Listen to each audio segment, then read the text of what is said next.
Ako po, pag nahuli ninyo, hindi ako magpapahuli ng buhay. Barilin na lang ninyo ako. Kung ako'y huhulihin ninyo, hindi ninyo ko mahuhuli ng buhay. Iyo ako laban sa inyong oppression, sa inyong suppression of my constitutional rights, at tatayo ako laban sa injustice ng gobyerno ito.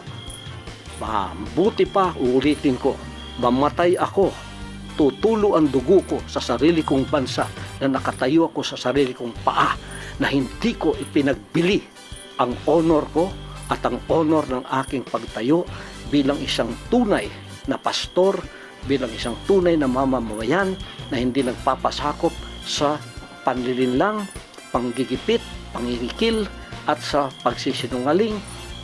Ako po ay lalaban sa... Naks, ayan guys, lalaban daw si Pastor. Ano sa tingin nyo? Comment naman kayo dyan.